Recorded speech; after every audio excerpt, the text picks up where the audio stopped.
got some more information regarding the email release, and this will be coming from my notes.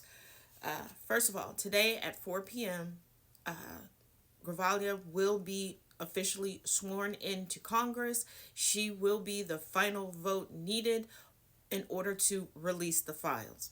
But let's get into it. These emails came from the Epstein estate. There are approximately 23,000 emails that have been released. It was the Republicans that made the emails public, and they are now accusing the Democrats of cherry picking the emails.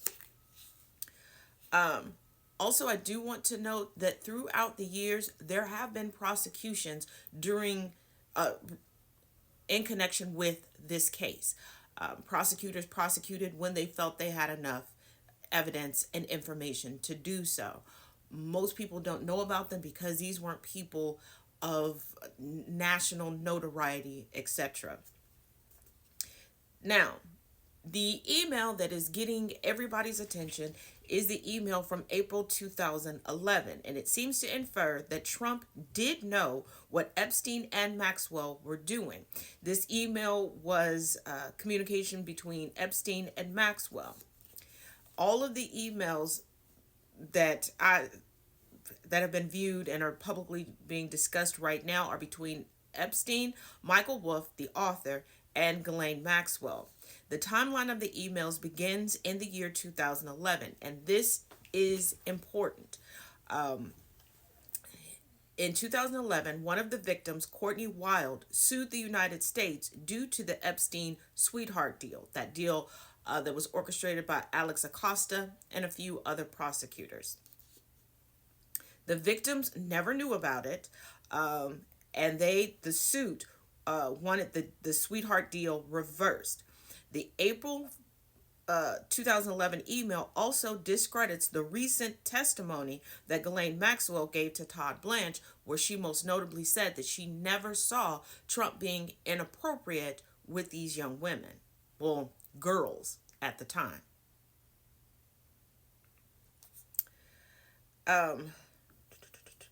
It also does need to be noted that investigators over the years may have never seen these emails until now. And this is why.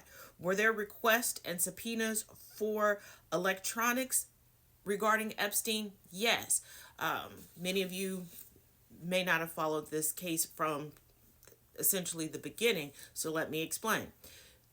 Epstein's legal team kept stalling and delaying and using every tactic they could legally to keep investigators from collecting his electronics, and then the sweetheart deal happened, which essentially gave him immunity. But it's also inferred in the emails thus far that Epstein was trying to leverage the information he had on Trump.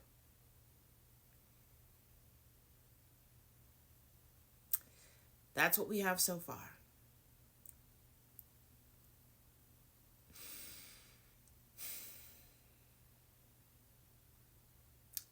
We shall see how this goes, and we shall see if this expedites the reopening of the government so we can get things signed and get the files released.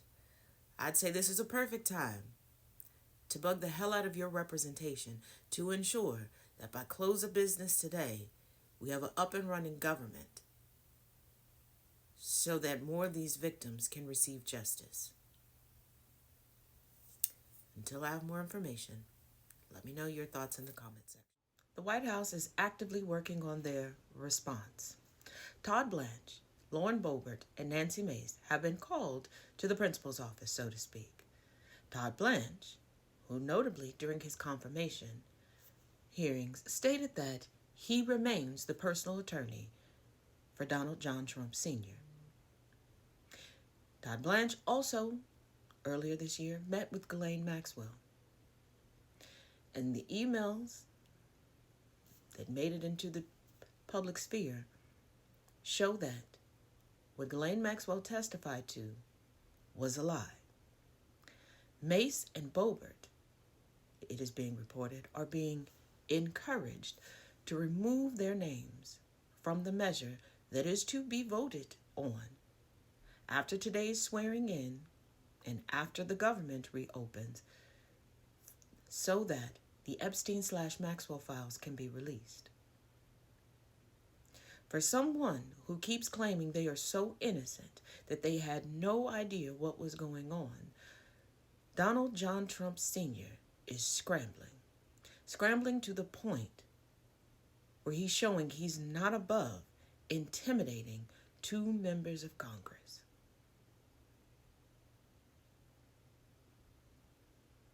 We have seen him lie about a multitude of things, and we have seen him lie and even threaten legal action regarding this right here.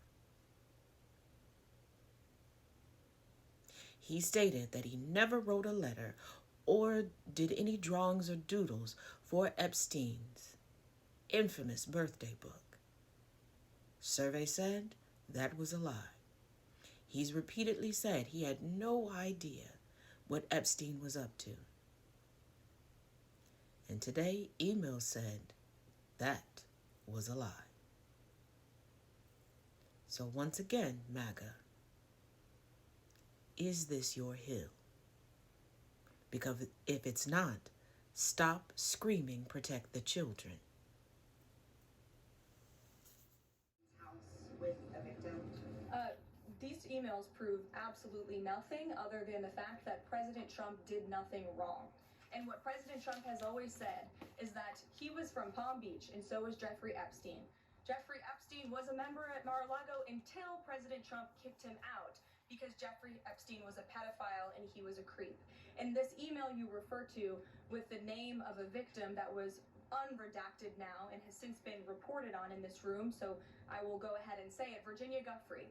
And it was CBS's own reporting, Ouija, that recently wrote that Miss Giuffre maintained, and God rest her soul, that she maintained that there was nothing inappropriate she ever witnessed, that President Trump was always extremely professional and friendly to her. And so I think it's a question worth asking the Democrat Party, and you should all go ask them after this briefing, of why they chose to redact that name of a victim who has already publicly made statements about her relationship with Jeffrey Epstein and is unfortunately no longer with us. Mary. Thank you, Donna. Two questions on this. In the interest of transparency, why not just go ahead, release the full files on Epstein, get this all over with?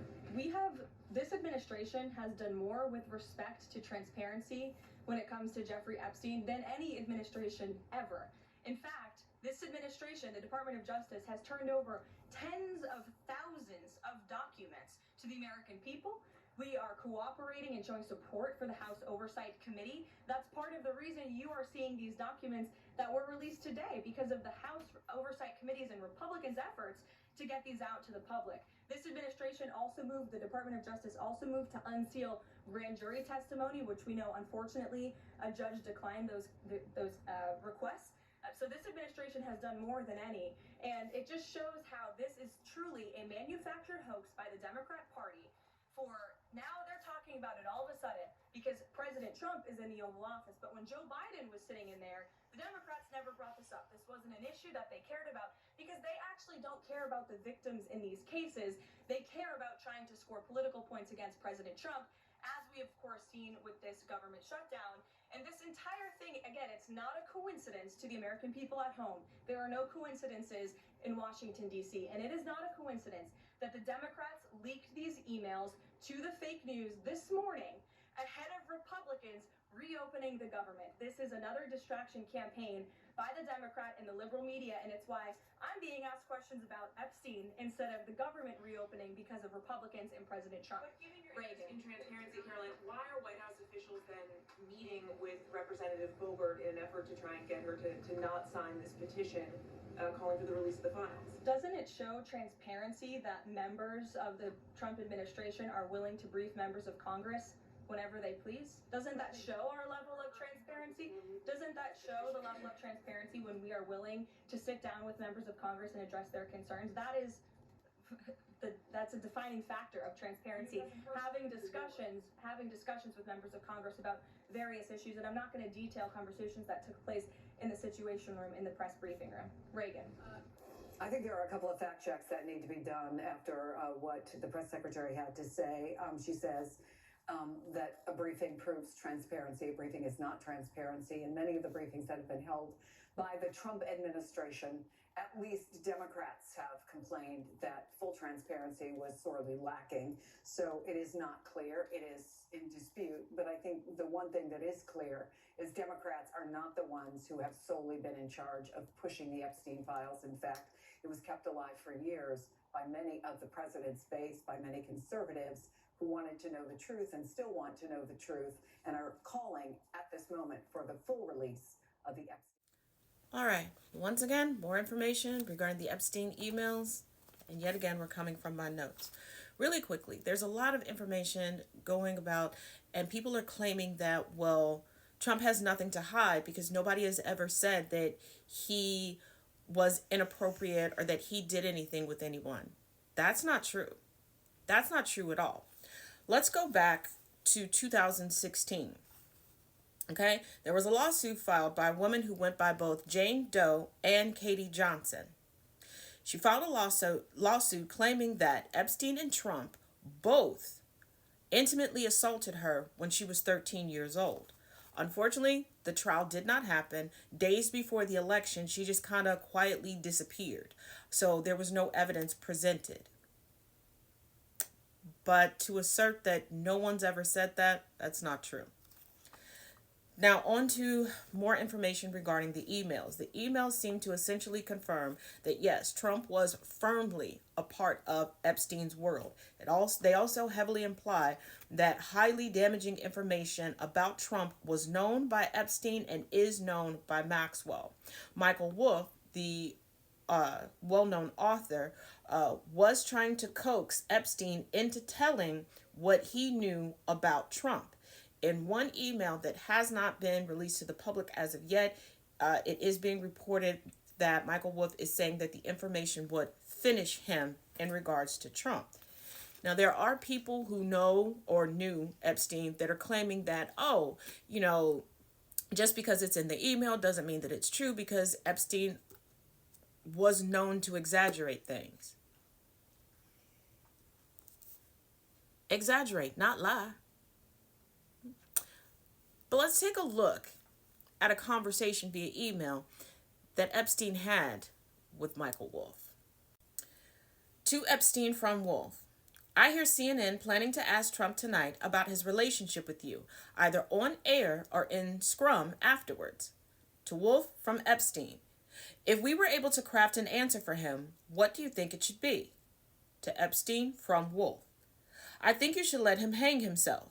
If he says he hasn't been on the plane or to the house, then that gives you a valuable PR and political currency. You can hang him in a way that potentially generates a positive benefit for you, or if it really looks like he could win, you could save him, generating a debt. Of course, it is possible that, when asked, he'll say Jeffrey is a great guy and has gotten a raw deal and is the victim of political correctness, which is to be outlawed in a Trump regime.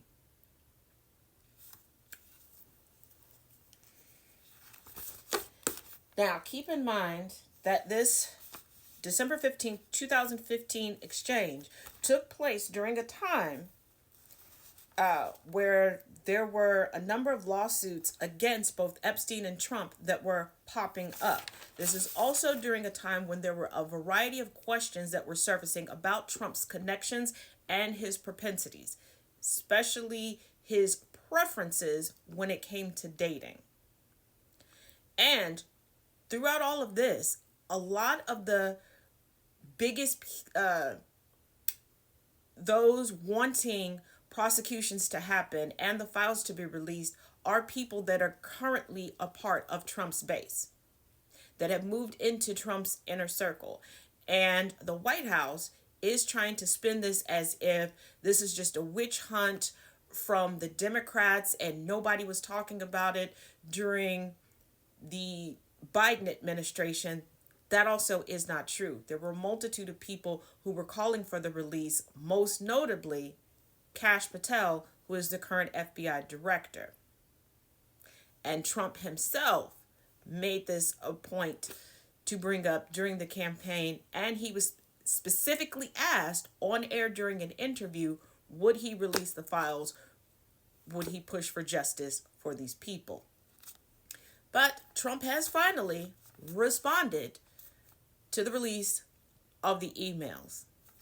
Of course, he took to Truth Social, where truth goes to die, to tell us his point of view. Let's take a look. The Democrats are trying to bring up the Jeffrey Epstein hoax again because they'll do anything at all to deflect on how badly they've done on the shutdown and so many other subjects. But the GOP is in control of Capitol Hill.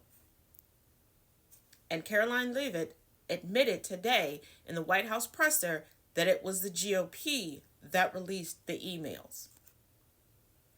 Only a very bad or stupid Republican would fall into that trap. The Democrats cost our country $1.5 trillion with their recent antics of viciously closing our country, while at the same time putting many at risk, and they should pay a fair price. But Trump, it's your administration that's fighting in the courts to not feed people. And I thought you said we were getting all of this surplus and the trillions and trillions of dollars from tariffs. So much so that you wanted to send people $2,000 checks. But then someone from your administration said it won't be checks, it will be rebates through tax deductions.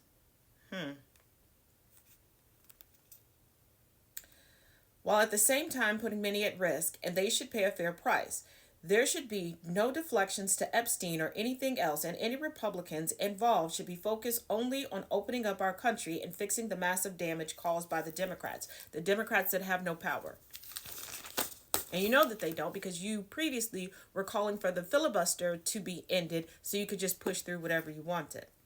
Now keep in mind, the White House called in Nancy Mace, Todd Blanche, and Lauren Boebert. Nancy Mace is throwing her hat in the ring for the gubernatorial race of South Carolina, and it seems that she needs his endorsement in order to run. And for those wondering why he's calling out Republicans here, saying that they're stupid, there's a lot of chatter coming from Capitol Hill saying that many in the GOP are breaking ranks because they feel like at this point they cannot vote against the release of these files. But that's what I have for now. As always, let me know your thoughts in the comments section.